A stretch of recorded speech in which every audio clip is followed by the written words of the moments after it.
Hello BookTube. I have a very interesting video today because I was chatting with a friend in real life and we were talking about what would be desert island books that we would take to a tropical desert island and read. A question as old as the dawn of time or whatever. And I realized in that moment I don't have a desert island list ready to go. And I panicked at the time. I got cold sweats and, you know, it was a lot. And it wasn't that.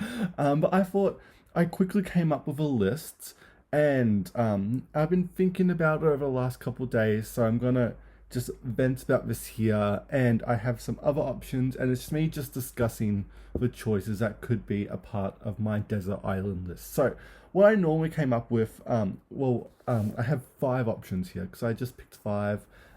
So I came up with a bind up of the novels of Georgia Heyer, of course. I don't want everything by Heyer on my desert island. I don't need her contemporaries. I don't need her historic her mysteries or detective stuff.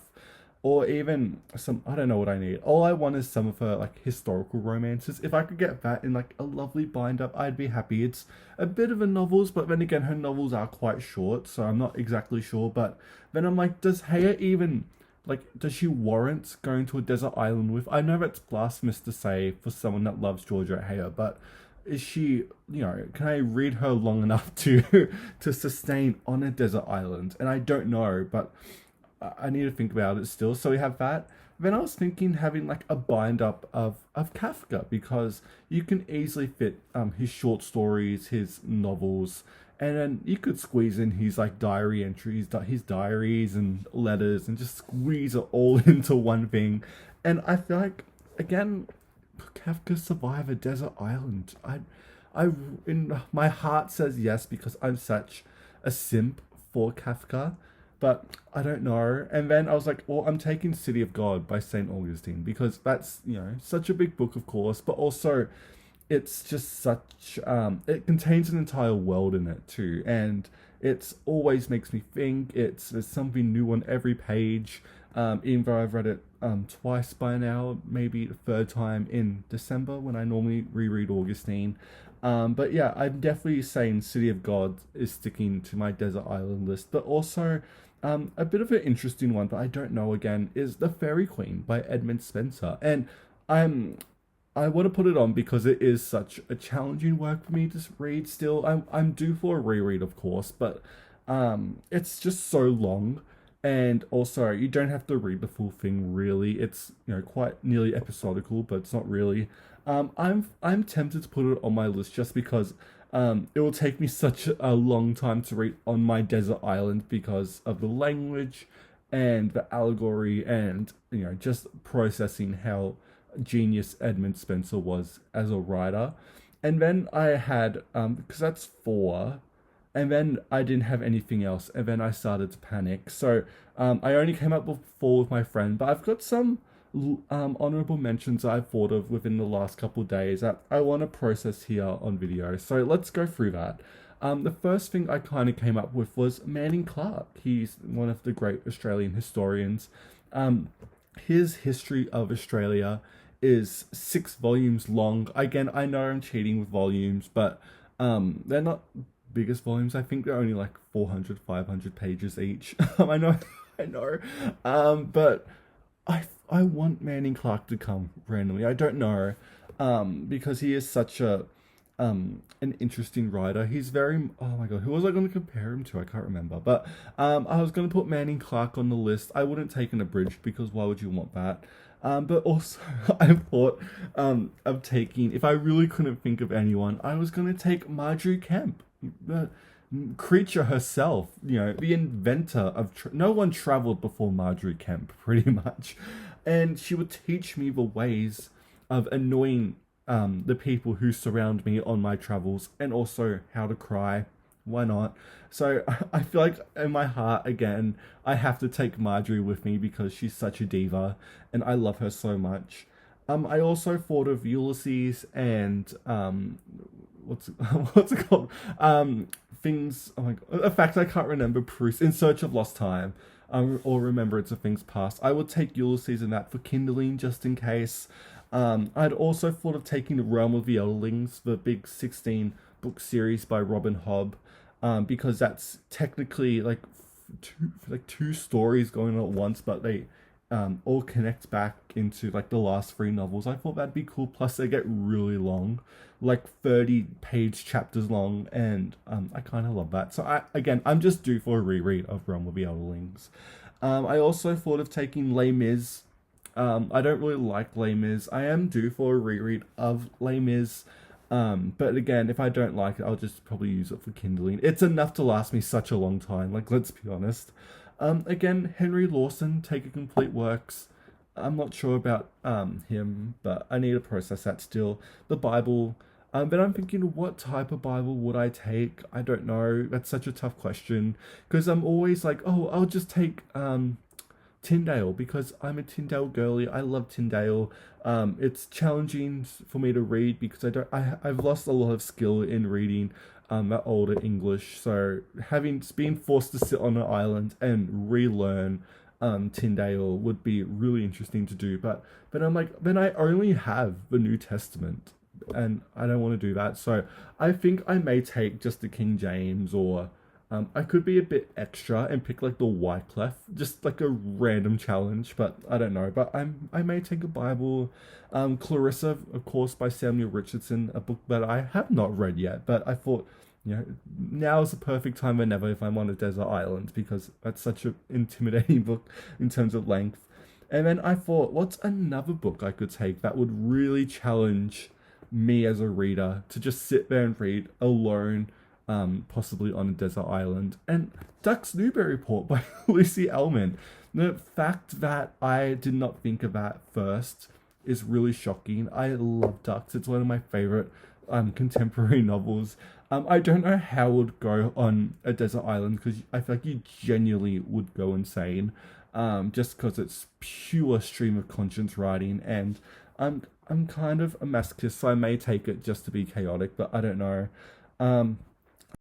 Sorry about that. I ran out of storage and my computer froze, but let's keep on going. So, I was gonna next one after Duck's Newberry Report is Charles Moore's free big volume biography of Margaret Thatcher. I don't know why. I feel like because it's so big, and give me a perfect chance to reread them. So again, if I could just fuse them into one single book about Thatcher.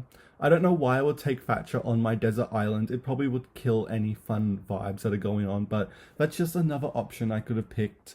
I could also pick the Canterbury Tales, but I want the edition that I have, which is the original Canterbury Tales in the original English, but has notes on the side, just because I've never read the original Canterbury Tales. I've always done the Neville Coghill, and I want to try and read the original again. That's more of like a taking Tyndale with me, just relearning it pretty much.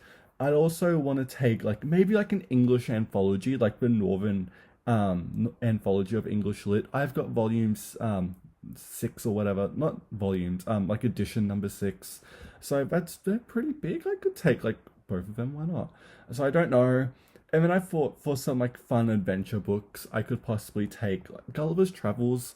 And again, I'm not sure about that one because it is shorter than a lot of these books on this list. But it's so fun and so weird, especially for the 1700s. You compare it to a Robinson Crusoe or something like that, and it's just so out there and creative and interesting in a way that I don't think Gulliver's Travels gets the attention it deserves, despite it being a very, very famous book.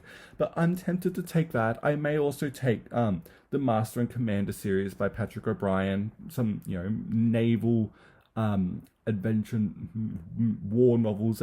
They're really great. I've read a couple of them. I haven't done the full series, but if I could find them, because I know there's that big 3-volume hardcover, so I am cheating a bit and maybe taking volumes of the same book. And then the last thing I kind of came up with, I know there's so many options here, I could have kept going, but I had to stop at some point, was the complete novels of Dickens. And you may be thinking, Andrew, why are you taking Dickens? You don't really like Dickens. And again, I could have a revelation about Dickens on this desert island, right?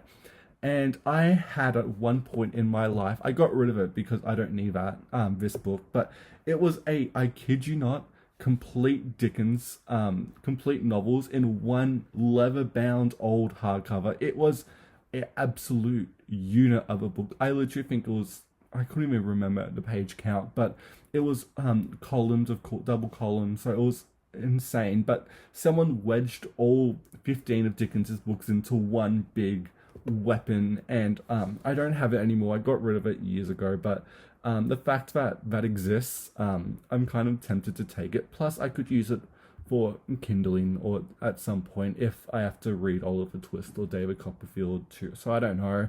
But that's some stuff I could take. I don't exactly know, saying out loud, what I will take. I've got my pen and envelope I'm writing on here to come up with my list. So looking at these, I think I'm gonna take, I feel like I have to take Marjorie Kemp. So I'm writing Kemp down as number one because she's the inventor of traveling. She's the creature. She's so important to me, and she can guide me through my fun island travel. So I'm taking her. I am taking City of God too, just because it's one of my favorite works ever. I may also take. Um, I'm taking the Fairy Queen too. Um, I've got two more spots, and I literally don't know what to take. So, I'm also. I don't feel like I'm going to take Heya. I feel like, and that really hurts me to say. Um, I don't know. Because I was also thinking of putting Trollope or like a bind up of Trollope's novels or bind up of George Eliot's. I love George Eliot or Gaskell, but I don't know if Gaskell could survive a desert island. Like I could have put Mary Barton on this list and be fine. I am gonna take Ducks. I decided because I love Ducks. Stream of Conscience. I would never be alone on that island, even if I just have that one book. And I need one more. I think I'm going to take. I don't know. I'm thinking the Bible, but I don't know. But I've made up my mind. I'm actually going to take Heya. I'm going to take a bind up of Heya.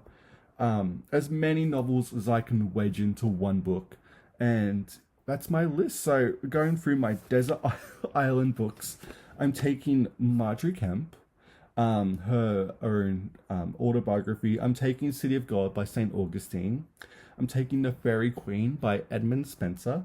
I'm taking Ducks Newburyport by Lucy Ellmann. And I'm taking a bind up of the romance novels by Georgia Heyer. And that is my desert island list rant ramble. Let me know what you think about my list. Would you take my list to a desert, these books to a desert island? Could you last that long time with these books? And what are your desert island picks? Let me know in the comments. And yeah, thank you so much for watching BookTube, and I will see you next time.